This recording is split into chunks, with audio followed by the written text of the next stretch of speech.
સ્વાગત કરું છું ગુજરાત મિશન 2022 આપણો ખાસ કાર્યક્રમ। जनेऊ पहन करके मंदिर मंदिर जाते हो, तुम कह दो कि हम सब कुछ आपकी नीति मान रहे हैं, कश्मीर की नीति मान रहे हैं, 370 मान रहे हैं, सब कुछ मान रहे हैं। तो ये सवाल नहीं, सवाल ये है कि कांग्रेस में जो आत्मविश्वास की कमी है, जो सेल्फ कॉन्फिडेंस होना चाहिए कि हमारे लोग कैसे जाएंगे। નમસ્કાર દર્શક મિત્રો, હું જીગર દેવાણી સ્વાગત કરું છું ગુજરાત મિશન 2022 આપણો ખાસ કાર્યક્રમ। કારણ કે જેમ જેમ આપણે જોતા આવ્યા છે કે સમય નજીક આવતો જાય છે તેમ તેમ રાજકારણમાં ચહલપહલ પણ વધતી જાય છે। પહેલીવાર એવું જોવા મળી રહ્યું છે કે ભાજપ કોંગ્રેસ સિવાય કોઈ ત્રીજો મોરચો એટલે કે આપ પાર્ટી પણ હવે કમર કસી લીધી છે અને ગુજરાતની અંદર મેદાન મારવા માટે ચારે કોરથી કોશિશ કરી રહી છે। ઇતિહાસ કંઈક અલગ કહી રહ્યો છે કે ત્રીજો મોરચો આજ સુધી સફળ નથી થયો, પણ આ વખતે એટલે કે 2022માં પરિસ્થિતિ કંઈક અલગ જોવા મળી રહી છે। કારણ કે દિલ્હી બાદ રિસેન્ટલી જ પંજાબમાં આપે પોતાનો પંજો માર્યો અને ક્યાંક કહી શકાય કે તમામે તમામ બાજુથી હવે ઝાડુ સાફ કરતા હોય એવું આખો એક ઘાટ સર્જાયો છે। અને ગુજરાતમાં આશા અપેક્ષા એટલે પણ છે કારણ કે સુરતમાં એક સારી એવી એન્ટ્રી લઈ લીધી છે। ત્યારે તમામની વચ્ચે આગળની ચૂંટણીમાં શું નવું થઈ શકે છે, કેવા પ્રકારની ઉથલપાથલ થઈ શકે છે તે આપણે જાણીશું, समझीશું। हमारे साथ जुड़ चुके हैं एडिटोरियल डायरेक्टर हमारे आईटीवी ग्रुप के आलोक मेहता जी। आलोक जी, बहुत बहुत स्वागत है। नमस्कार जी, और दर्शकों को भी बहुत स्वागत है हमारा। बिल्कुल आलोक जी, खास तौर पे जिस प्रकार से हमने पिछले वक्त भी चर्चा की थी कि इस बार का इलेक्शन काफ़ी अलग रहने वाला है। इस बार का इलेक्शन की अगर बात की जाए तो जैसे जैसे समय नज़दीक आ रहा है कहीं ना कहीं कुछ ना कुछ घटनाएं घटित हो रही है। जैसे कि वैसे तो इतिहास रहा है कि हर 5 साल में यानी कि जब जब भी असेंबली इलेक्शन आया है तब ऐसा देखा गया है कि बीजेपी ने बड़े बड़े नेताओं के अपनी ओर खींचे हैं, यानी कि कांग्रेस के। इस बार ऐसा देखा गया है आप और कांग्रेस दोनों में खींचतान तो है, पर जिस तरह से राजस्थान से एक ट्वीट सामने आया है सैम लोढ़ा जी का, जो कि सीएम अशोक गहलोत के सलाहकार है, उन्होंने बताया कि बीजेपी का ये टारगेट है कि कम से कम 10 धारासभ्य है, यानी कि 10 से ज़्यादा धारासभ्यों का बीजेपी का टारगेट है कि कांग्रेस से वो लोग खींच लेंगे। यानी कि अब जो पहली बार 80+ जो लास्ट इलेक्शन का रिजल्ट था, अब जाके 65 पे अटका हुआ है। अब भी और बड़े 10 नाम की संभावना जताई जा रही है कि कांग्रेस छोड़ के बीजेपी में आएंगे। तो बीजेपी एक तौर से अपने आप में तो मजबूत है ही है, दूसरी बाजू से कांग्रेस और आप दोनों में जो मजबूत दिखते हैं उनको भी अपनी ओर खींच लेते हैं। तो ये जो सारा उनका जो ये तरीका है, उन तरीके को आप कैसे समझते हो? क्या बीजेपी को उनकी ज़रूरत है या एक उनकी खुद की स्ट्रेटेजी का ये भाग है? देखिए जिगर भाई, आपने कहा राजस्थान के मुख्यमंत्री के सलाहकार जी। अब आप बताइए कि राजस्थान के मुख्यमंत्री के सलाहकार मतलब कितने डरे हुए हैं जी।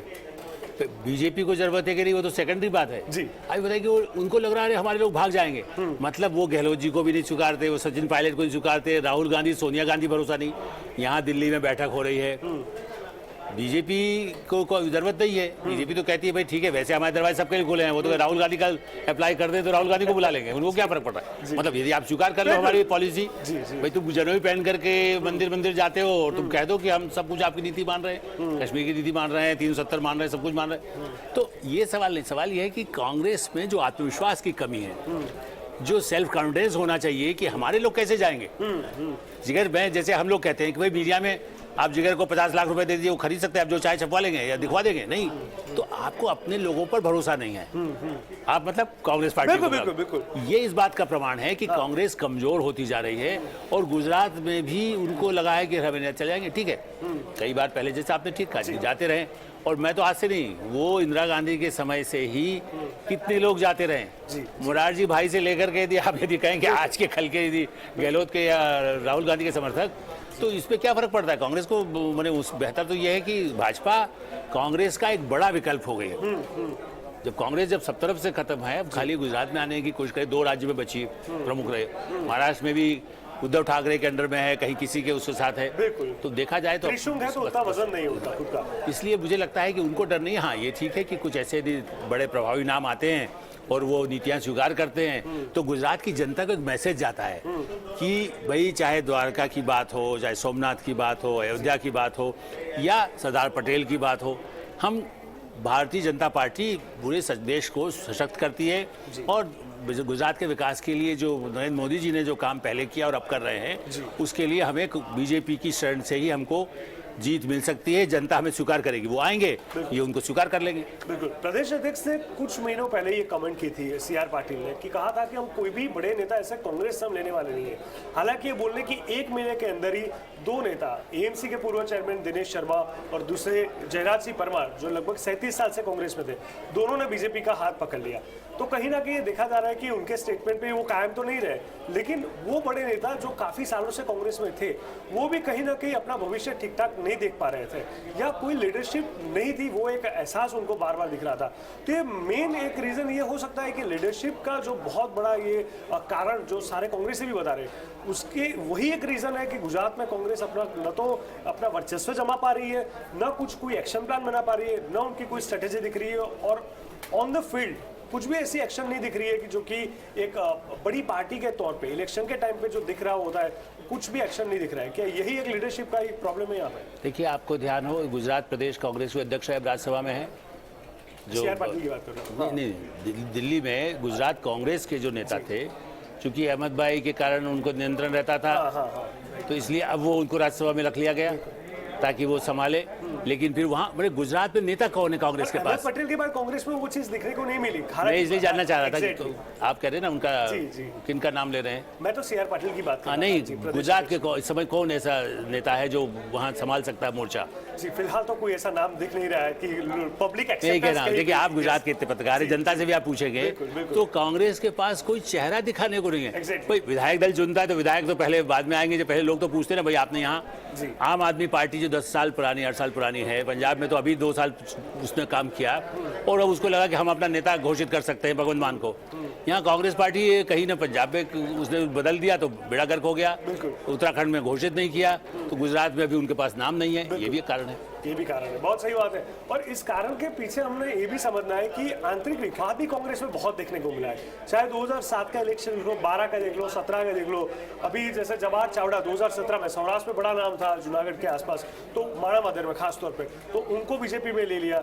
उसके अलावा 2012 में हमने देखा है कि मतलब जैसे हर साल, मतलब हर इलेक्शन में ये चीज दिख रही है, यानी कि लीडरशिप की बहुत बड़ी कमी, बड़ा नाम नहीं है 4-5 नाम है, लेकिन इनको कांग्रेस प्रेजेंट करना चाहती है वही क्लियर नहीं हो पा रहा है। एंड में सब लोग नेता बन के बाहर आ जाते हैं, तो कांग्रेस खुद ही नहीं समझ पा रही कि इसमें से फेस कौन है कांग्रेस का। एक फेस होता है, एक इमेज होती है, एक इंप्रेशन होती है, कि जैसे गुजरात में तो आज भी मोदी साहब को देख के ही लोग कहीं ना कहीं ज्यादा तौर पे हमने देखा है कि एक एक्सेप्टेंस बढ़ती है। कांग्रेस में वो चीज नहीं दिख रही है। देखिए, कांग्रेस में जैसे याज्ञनिक जी जो संसद में हैं, अब मान लीजिए वो महिला नेता हैं, उनको क्यों नहीं लाते आगे? हालांकि अमी याज्ञनिक जी काफी तौर पे एक्टिव, मतलब नहीं, मेरा कहना है कि जब आप कहते हैं कि मैं लड़की हूँ, लड़ सकती हूँ, प्रियंका गांधी न उत्तर प्रदेश में मुख्यमंत्री को तैयार हुई जी। अब हम ये जो कह रहे हैं कि आपके पास जो एक महिला सांसद है, बड़ी मुखर हैं, आप स्पोक्समैन हमारे टेलीविजन चैनल पे आती हैं, बड़ी विदुषी हैं।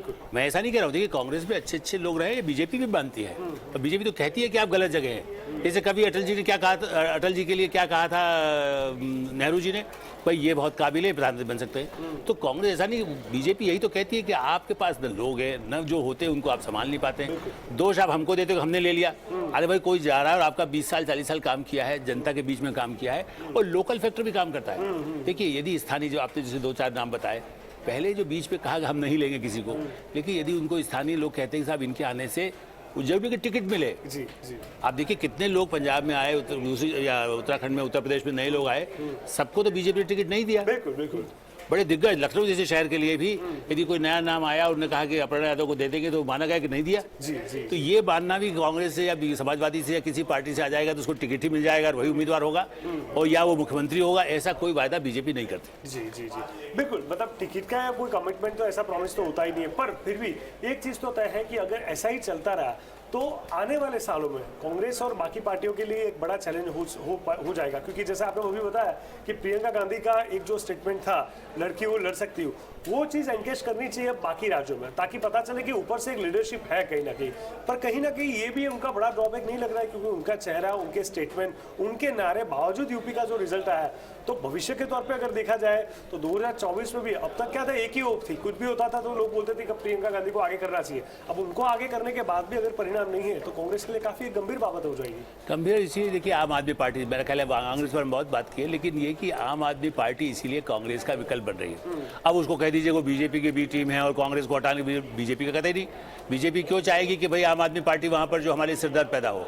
लेकिन हाँ, कांग्रेस जब कुछ नहीं करेगी तो नेचुरली वो लोग आम आदमी पार्टी नई पार्टी होते हुए भी, चाहे वो भी म्यूनसिपैलिटीज में आई उसमें आई, अब वो जन जागरण यात्रा और यात्राएं निकाल रहे हैं, तो वो कह रही है कि कांग्रेस नहीं है भाई आप हमारे लिए देखिए। वो कांग्रेस में से कुछ लोग वहां भी जा रहे हैं। इवन हार्दिक पटेल, आप देखिए हार्दिक पटेल वहां थे, आप उसमें गए कांग्रेस में, और वो क्या स्थिति में है, ना इधर के रहे ना उधर के वहे, न माया मिली न राम, कहीं भी कुछ नहीं हुआ, न मायावती मिली ना अयोध्या से कोई शर्ट मिली। हार्दिक पटेल उस समय तो लोगों ने बड़ा उम्मीद की थी कि हार्दिक पटेल आएंगे तो बड़ा भारी पटेल, आप पिछली बार हमेशा कहते हैं पटेल नेता आ गया तो कांग्रेस का बड़ा सेट हो जाएगा। बहुत सही बात। क्या फायदा हुआ? इनफैक्ट पाटीदार में ही हार्दिक पटेल के साथ भी जितने नाम थे वो सारे अलग अलग पार्टी में आ गए। कोई आम आदमी पार्टी में आ गया, कोई बीजेपी भी छोड़ दिया, जैसे ये रेशमा पटेल है, गोपाल इटालिया है, हर एक नाम, अल्पेश कथरिया है। तो अभी नरेश पटेल की अगर बात करें पाटीदार समाज में, तो तीनों पक्ष कोशिश कर रहे हैं। तो कहीं ना कहीं ऐसा नहीं कि हार्दिक पटेल आने के बाद सारे पाटीदारों ने कांग्रेस का हाथ पकड़ दिया, ऐसा तो बिल्कुल नहीं दिख रहा है। तो न तो पार्टी मजबूत हो रही है, ना पाटीदार का उनका जो पॉइंट्स थे वो भी कहीं ना कहीं बाहर आ रहे हैं। तो ये भी एक बड़ा मुद्दा है यहाँ पे। अगर बीजेपी की अगर बात की जाए तो ज्यादातर मैंने देखा है कि एंटी इनकम्बेंसी कहीं ना कहीं हर सेट में कहीं ना कहीं दिखती होती है। 2 साल से ज्यादा बार वो लोग जीते हैं, मतलब 2 टर्म से ज्यादा बार, तो बिल्कुल लेते हैं। गुजरात की बात की तो कम से कम 25 साल अगर पकड़ के चलिए तो ये अपने आप में बहुत बड़ा एक विक्ट्री है और अपने आप में बहुत बड़ी एक सक्सेस है। उसके तहत प्रेशर भी उतना बड़ा होगा इस बार, क्योंकि इस बार मंत्रिमंडल भी पूरा अलग है। तो बीजेपी के लिए ये कितना जरूरी होगा, क्योंकि ये परीक्षा सीधी भूपेंद्र पटेल की होगी, क्योंकि पहली बार उनका ये एज ए सीएम ये इलेक्शन रहेगा। तो कहीं ना कहीं उनके लिए कितनी बड़ी चैलेंज आप देखते हो? देखिए, आपने कहा भूपेंद्र पटेल भाई जो है आए, लोग बड़ा बिल्कुल उनके बारे में कोई सोच ही नहीं सकता था। आप और हम लोग भी चर्चा करते हैं, आप कहते हैं उनका नाम आएगा, पुराने दिग्गज का नाम आएगा, भूपेंद्र पटेल का नाम आएगा, मतलब जो बड़े बड़े पुराने नेता थे उनका कोई किसी ने नहीं बोला था। लेकिन क्यों नया नाम आया? लेकिन आप ये बताइए कि 2001-2002 में किसने सोचा था कि नरेंद्र भाई मोदी जाने वाले हैं? केशु भाई पटेल, शंकर सिंह वाघेला, कौन कौन नेता एक समय में बीजेपी के नहीं थे? और ऐसे बड़े नेताओं के रहते हुए जिस ढंग से एकदम नरेंद्र भाई को भेजा गया, मैं तुलना नहीं कर रहा हूं कि वैसा ही वो करेंगे, लेकिन मुख्यमंत्री के रूप में आप नया व्यक्ति, चूंकि प्रधानमंत्री नरेंद्र मोदी यूपी में लोग शिकायत क्या करते हैं, भाई वो यहाँ से चलाते, अरे भाई यहाँ से गाइड करते हैं प्रोग्राम्स के लिए, अच्छे इम्प्लीमेंटेशन के लिए, नर्मदा के लिए, आदिवासियों के लिए। तो प्रधानमंत्री नरेंद्र मोदी को तो सब प्रदेशों की चिंता है, लेकिन अपना प्रदेश जहाँ से अपना उन्होंने काम किया है उस पर ज़्यादा उनका अधिकार है। तो नया मुख्यमंत्री को आप ये कहें, और दूसरा आपने क्या कहा, 25 साल लगातार तब से राज कर रहा है। मैंने आप बल्कि देखा जाए तो उसके बाद पहले भी केशुभाई रहे, फिर ये रहे, और जैसा एक प्रोफार्मा बना है, बीच में कांग्रेस पार्टी आई नहीं पाई। बड़े बड़े ने माधव सिंह सोलंकी, हमने 75 के जमाने का देखा उनको, जब प्रदेश कांग्रेस के अध्यक्ष होते थे। ऐसे ऐसे बड़े बड़े नेता होते हुए उसके बाद बीजेपी आई, क्यों? और ये क्यों आ रही है आप ये सोचिए। ऐसा नहीं है, मार्क्सवादी कम्युनिस्ट पार्टी ने पश्चिम बंगाल में लगातार इस तरह से जीत हासिल की थी, लेकिन वहाँ रिजल्ट नहीं दे पा रहे थे, वहाँ विकल्प कांग्रेस नहीं बन पा रही थी। यहाँ यही है कि, और लेकिन उन्होंने तो ठीक नहीं किया, इसलिए ममता बनर्जी आ गई। यहाँ भारतीय जनता पार्टी के बारे में कोई नहीं कह सकता, कांग्रेस भी नहीं कह सकती भाई ये अहमदाबाद में काम नहीं हुआ, या सूरत में काम नहीं हुआ, बड़ौदा में काम नहीं हुआ, आदिवासी इलाकों में पानी नहीं पहुंचा। जब वो कहने की स्थिति में नहीं होगी, जो जनता उसको महसूस करे, कुछ समस्याएं हैं, मैं नहीं कह रहा हूँ कि सब क्रांति हो गई है, एकदम कुछ बदल गया है, लेकिन उस प्रक्रिया में लोगों का विश्वास बनने से ऐसी सरकारें जहां काम कर रही हैं, यूपी में हम लोग लगातार चलाते रहे, प्रियंका गांधी की कितनी भीड़ थी, अखिलेश यादव की कितनी भीड़ थी, लेकिन सरकार वहां रिपीट हुई। तो ये तो 5 साल का परफॉर्मेंस था, या पहले का जो अनुभव था दूसरे है। लेकिन मेरा मानना है कि गुजरात में जो काम केंद्र और राज्य मिलके करते हैं, देखिए इसका फायदा 2 इंजन का सरकार, 2 इंजन, भाई इंजन आगे और पीछे लग गया, लेकिन सही बात यह कि 2 इंजन से होता है कि जिधर चलाना हो आपको, और जिस तरह आगे बढ़ाओ, या पीछे वाला इंजन भी थोड़ा सहायता दे दे तो आपको आगे चला जाएगा। सो मुझे लगता है कि उसका भी गुजरात जैसे राज्यों में, मध्य प्रदेश जैसे राज्यों में, हरियाणा जैसे राज्यों में, हरियाणा में पिछली बार लोगों ने नहीं सोचा था कि मनोहर लाल जी वो भी नए थे, आप ये क्यों कह रहे हैं? एक और नाम देखिए, गुजरात से पहले हरियाणा में भी नए मुख्यमंत्री लाए। उत्तराखंड को आप अपवाद कह सकते हैं, वो तो चूंकि 6 महीने पहले बनाए गए, इसलिए आप उनमें कह सकते हैं कि भाई वो खुद बेचारे हार गए, क्योंकि उन पर ज़्यादा अपेक्षा हो गई, ज़्यादा पूरे प्रदेश का जुम्मा आ गया, अपनी कॉन्स्टिट्यूंसी में हारे। लेकिन वहाँ भी तो जीत के आए। तो ये कहना कि थी पहले सरकार में तो हारते नहीं, अच्छा काम करने वाले को लोग पसंद करते हैं। आप लगातार इतने सालों से काम कर रहे हैं तो लोग क्यों जिगर का प्रोग्राम देना चाहते हैं? बिल्कुल। इसलिए देखना चाहेंगे कि आप अच्छा काम करेंगे तो दिखेगा, यदि आप खराब करेंगे, गड़बड़ करेंगे तो लोग नहीं देखेंगे। बिल्कुल, अच्छे काम के साथ साथ मुझे आपको ये भी कहना है कि आपने बीजेपी की जिस तरह से बात की कि नो डाउट पब्लिक एक्सेप्टेंस इसलिए क्योंकि जमीनी तौर पे बहुत सारे काम हुए हैं, जैसे आपने पानी का, आदिवासी का, सारे मुद्दे बताए। लेकिन कहीं ना कहीं देखा जाए तो 2002 से देखा जाए तो 127, उसके बाद 117, 115, उसके बाद 99, तो कहीं ना कहीं सीटें काफ़ी डिक्रीज होगी। तो कहीं ना कहीं ये भी एक डर कहीं ना कहीं मुझे लग रहा है कि शायद हो सकता है कि इस बार कोई बड़ा रिस्क नहीं ले सकते, क्योंकि जिस तरह से हर 5 साल सीटें कम हुई है तो इससे कम 5-7 हो यानी कि सीधी सरकार चली जाएगी, ये भी एक बड़ा मुद्दा बन सकता है ना। ये देखिए, ये खतरा चुनाव को क्यों नरेंद्र भाई मोदी या पहले एक समय में जो बड़े नेता रहे वो क्यों आगे का सोच के करते थे कि भाई ये युद्ध है, ये आवश्यक नहीं है कि आप जीत के ही आएंगे। बड़े बड़े नेता, जेबी कृपलानी गांधीवादी नेता थे, जयप्रकाश नारायण तो बाद में चुनाव नहीं लड़, लेकिन आप कितने बड़े बड़े नेता जो प्रधानमंत्री रहे हैं वो चुनाव हार गए। वीपी सिंह कम ने बड़े नेता थे लेकिन बाद में उस बिल्कुल बाहर हो गए। सो मुझे ये तो सही है कि आप अपने इलाकों में जिन क्षेत्रों में काम नहीं किया, देखिए उत्तर प्रदेश में क्या हुआ, 10 मंत्री आ रहे हैं ना, आपकी बात से मैं सहमत हूँ। गुजरात में कोई गलतफहमी रखे कि नरेंद्र भाई के नाम पर ही खाली जीत जाएंगे तो नहीं जीतेंगे, और इसलिए हर बैठक में संसदीय दल की बैठक के बाद, विधायक दल की किसी बैठक के बाद नरेंद्र भाई मोदी या अमित शाह जी या जेपी नड्डा जी या जो वहाँ के अध्यक्ष हैं बार बार हर विधायक कारपोरेटर से कहते हैं भैया तुम अपने इलाके में जाओ, अपने इलाके में काम करो, मेरा नाम ले लो, लेकिन वहीं जाएंगे। आपका फील्ड का रिपोर्टर यदि सूरत से आपको खबर नहीं भेजेगा कि भाई यहाँ पर ये घटना हो गई या यहाँ पर ये बात हुई, तो आप यहाँ बैठे क्या कर लेंगे, या वो उसको कौन देखेगा? सूरत की खबर ही दिखा रहा है आपको आदमी ये चैनल। तो मेरा ऐसा मानना है कि जो लोग अपने क्षेत्र में काम करते हैं उसका लाभ मिलता है।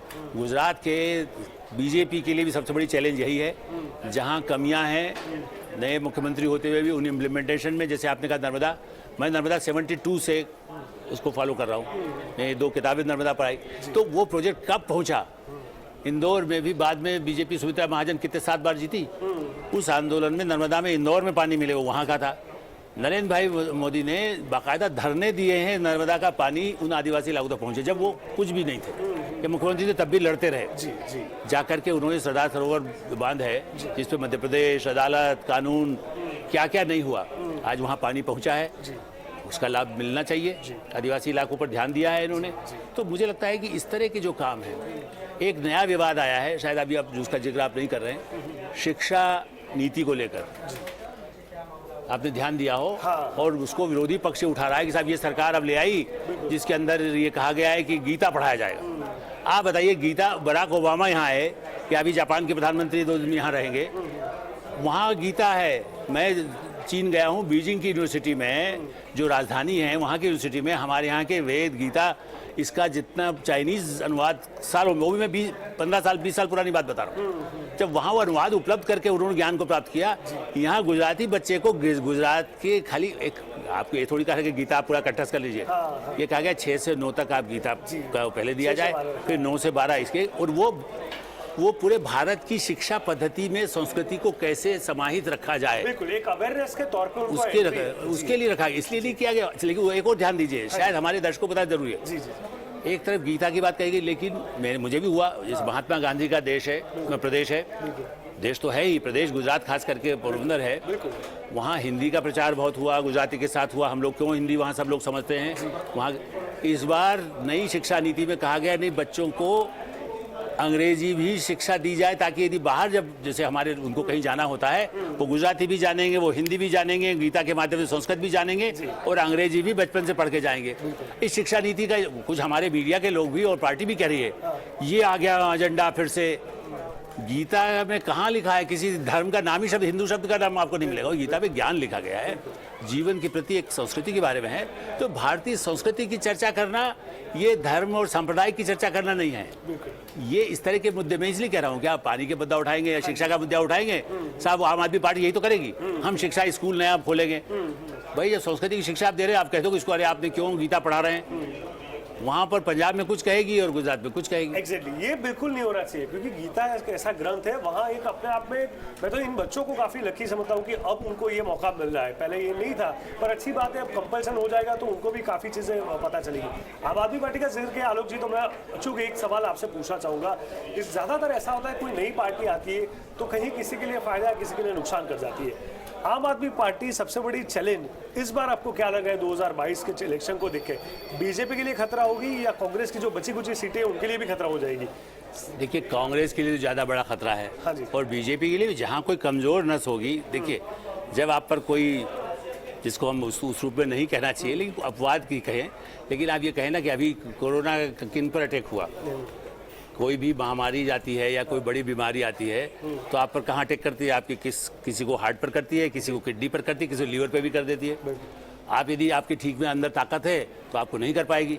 तो कमजोर नस यहाँ होगी, वहाँ आप पर ऐसा जीवाणु आके डंक मारेगा कि उसके बाद फिर आप घायल होंगे। तो कांग्रेस भी घायल हो सकती है और बीजेपी भी घायल हो सकती है, उम्मीदवार हार सकता है। फिर आप कहिए देखिए हमने तो ये किया था, ये किया, वो नहीं पूछेगा।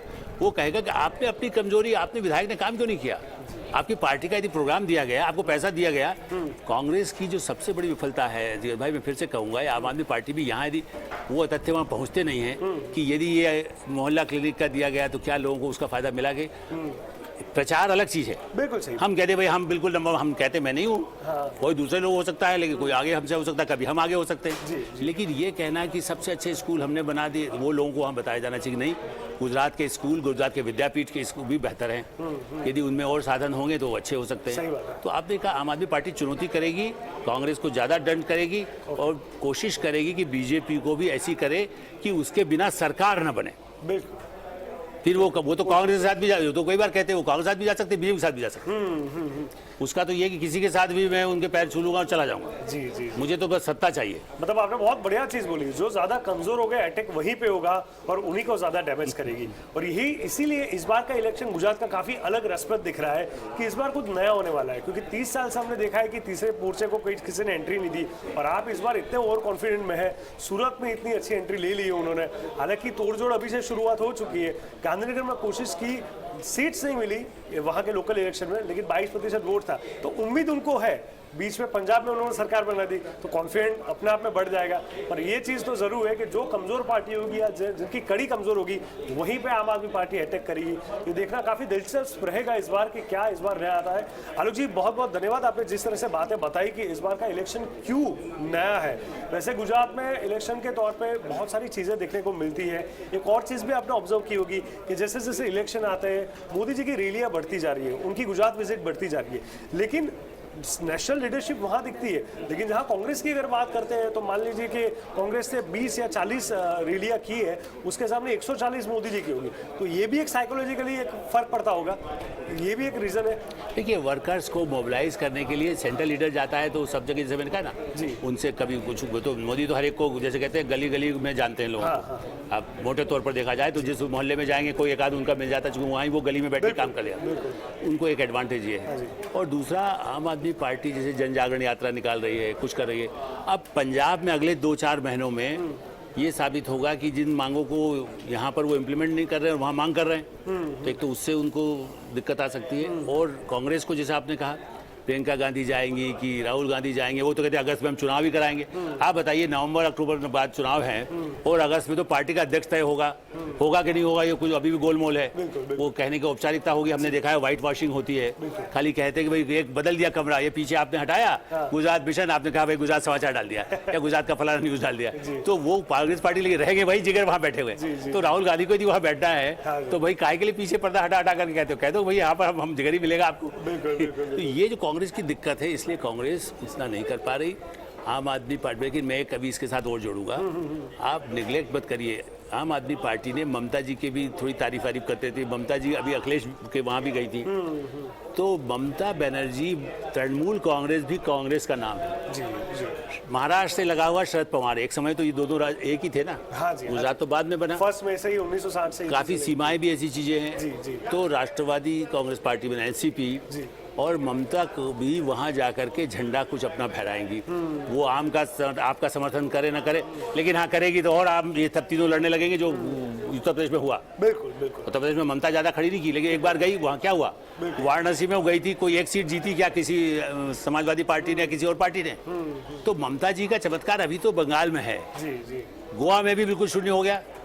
तो मुझे ऐसा लगता है कि उनको ये साबित करना होगा कि ममता जी भी गुजरात, चलिए वो कहते हैं आप उत्तर भारत में नहीं आ सकती हैं, तो क्या गुजरात और महाराष्ट्र में, गोवा में मध्य प्रदेश राजस्थान तो बाद में है, क्या वहाँ वो कर पाएंगी, ये भी एक सवाल है। लेकिन हाँ, आम आदमी पार्टी उनके भी पैर पकड़ के या उनके साथ या उनको टकरा करके कुछ कोशिश उनको भी सामने रखकर करेगी। बिल्कुल, क्योंकि एक मैसेज जाता है और ये मैसेज देना लीडरशिप का बहुत जरूरी होता है। आलोक जी, बड़ा धन्यवाद, आपने बहुत ही बारीकाई से बताया कि ये इलेक्शन में अलग अलग पार्टी का क्या रवैया हो सकता है और उनकी क्या असर हो सकती है दूसरी पार्टी पे या फिर वोटों पे। आपके हमारे साथ जुड़े और आपका कीमती समय आपने हमको दिया, बहुत बहुत धन्यवाद आलोक। चलिए धन्यवाद। उम्मीद करते हैं कि इंडिया न्यूज़ का गुजराती का प्रोग्राम लोग देखें, पसंद करें और आपको ज़्यादा से ज़्यादा फीडबैक दें ताकि हम उसको और अच्छा बना सकें, आपकी अपेक्षाओं को पूरा कर सकें। धन्यवाद, नमस्कार। Thank you so much. તો દર્શક મિત્રો, આજે બસ અત્યારે આટલું જ। ગુજરાત મિશન 2022માં હજુ તો આવનારા એપિસોડમાં વધારે બારીકાઈથી અમે આપને બતાવીશું કે ગુજરાતી રાજનીતિમાં શું અને કેવા પ્રકારના ફેરફાર થઈ રહ્યા છે અને એ ફેરફારનું પરિણામ આગળના સમયમાં શું આવે છે। સચોટ પરિણામ સાથેનું અમે આપને વાત કરીશું માત્ર ઇન્ડિયા ન્યૂઝ ગુજરાત। નમસ્કાર દર્શક મિત્રો, હું જીગર દેવાણી સ્વાગત કરું છું ગુજરાત મિશન 2022 આપણો ખાસ કાર્યક્રમ। जनोई पहन करके मंदिर मंदिर जाते हो, तुम कह दो कि हम सब कुछ आपकी नीति मान रहे हैं, कश्मीर की नीति मान रहे हैं, 370 मान रहे हैं, सब कुछ मान रहे हैं। तो ये सवाल नहीं, सवाल ये है कि कांग्रेस में जो आत्मविश्वास की कमी है, जो सेल्फ कॉन्फिडेंस होना चाहिए कि हमारे लोग कैसे जाएंगे,